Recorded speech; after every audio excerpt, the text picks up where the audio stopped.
2 दिन पहले एक वीलॉगर है, उनका मैं वीलॉग देख रही थी जिसमें वो अपने किसी रिश्तेदार की कोरोना वायरस की रिपोर्ट्स दिखा रहे थे। एक पॉजिटिव थी और एक नेगेटिव थी एक ही वक्त में, और वो लोगों से पूछते हुए नज़र आ रहे थे कि क्या कोरोना वायरस वाकई है। तो मुझे बड़ी हैरानी हुई क्योंकि तकरीबन 4.5 लाख केस जो हैं हमारे मुल्क में रजिस्टर हो चुके हैं और 10,000 से ज़्यादा अमवात हो चुकी हैं इन पूरे 10 महीनों में। और अगर उसके बाद भी अब कोई बोलता है कि क्या कोरोना वाकई है, तो शायद वो बहुत खुशकिस्मत है कि कोरोना उसके घर नहीं पहुंचा है। और मेरी दुआ है कि आगे पहुंचे भी नहीं, क्योंकि जिन्होंने अपने प्यारों को खोया है इस बीमारी की वजह से, या जो खुद पूरे सिम्टम्स के साथ इस बीमारी का शिकार हुए हैं, सिर्फ वो बता सकते हैं कि कोरोना वाकई है और बहुत ख़तरनाक है। नवंबर 2020 से मुझे अपनी वालिद साहब की अलालत की वजह से अस्पतालों में आना जाना हुआ, और वजह बीमारी उनकी कुछ और थी, लेकिन दिसंबर तक मुख्तलिफ फॉलोअप्स डॉक्टर्स के पास जाने की वजह से कोरोना उनको भी लग गया।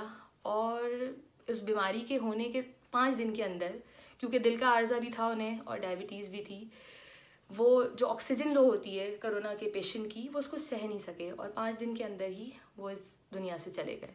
उनके इंतकाल वाले दिन, क्योंकि हम सब लोग भी कोरोना सस्पेक्टेड थे और हमें अपने टेस्ट कराने थे, तो ना ही हमारा कोई प्यारा आकर हमको दिलासा दे सका, ना ही मैं अपने वालिद साहब के इंतकाल पे अपनी वालिदा से गले मिल के रो सकी।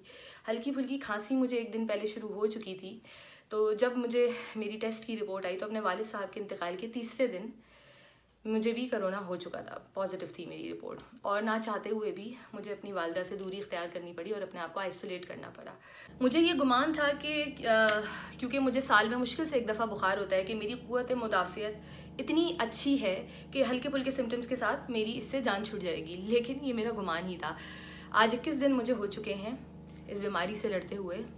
आज भी मुझे सांस लेने में हल्की फुल्की तकलीफ़ बाकी है। कुछ रातें ऐसी भी गुजरी जब मैं ख़ास तौर पर कलमा पढ़ के सोती थी कि शायद सुबह नहीं उठ सकूंगी, या दम घुटने से सांस की तकलीफ़ की वजह से मेरी आँख खुल जाती थी।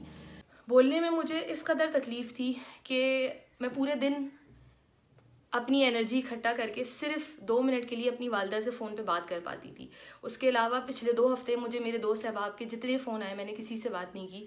सबको मैसेज पे रिप्लाई कर दिया कि मैं बेहतर हूँ और दुआ करें कि मैं ठीक हो जाऊँ। एक वीलॉग मैंने किया था कोई 4-5 दिन पहले, 2 मिनट का। उस 2 मिनट में जो तकलीफ़ बोलने में मुझे हुई है, उसकी तकलीफ़ से मैं सारी रात नहीं सो सकी। शायद जो मिज़री और जो कोविड के पेशेंट्स की तकलीफ़ मैंने कोविड वार्ड में देखी है अपने वालिद के 5 दिनों में, लोग बिल्कुल सही कहते हैं कि अगर कोई कहता है कि कोरोना है या नहीं, तो उसको 2 दिन के लिए आप कोविड वार्ड में जाके खड़ा कर दें, तो उसको पता चल जाएगा कि वो तकलीफ़ होती क्या है। उन मरीज़ों की आहुजारी और जो उनकी तकलीफ़ थी, उसको आज याद करके अभी भी मेरे रोंगटे खड़े हो जाते हैं। अपनी इस तकलीफ़ को शेयर करना और इस वीडियो को बनाने का मेरा सिर्फ एक मकसद है, और वो ये बोलना है आपसे कि अगर आपके घर में कोई शादी का कार्ड आता है या कोई बर्थडे इनविटेशन आता है, तो उसको फाड़ के डस्टबिन में फेंक दें, क्योंकि आपके लिए एहतियात करना आपकी सेहत और आपके घर वालों की सेहत के लिए बहुत ज़रूरी है। क्योंकि आपने अगर ये वायरस ले लिया तो शायद आप जवान हैं और बच जाएं, लेकिन अगर आपके घर में पहले से बूढ़े वालिदैन हैं जो शायद किसी और बीमारी का पहले से शिकार हैं, तो मेरे मुंह में खाक आपको उनसे हाथ ना धोना पड़े। लिहाजा एहतियात कीजिए। अगर कोई सियासतदान आपको किसी जलसे में बुलाता है या कोई कन्वेंशन में बुलाता है, या मैं तो कहूँ कि कोई 10 लोगों की गैदरिंग भी इस वक्त गैर ज़रूरी कर रहा है इस बीमारी के दिनों में, तो वो मुजरिम है। एहतियात कीजिए सिर्फ अपने लिए। शुक्रिया।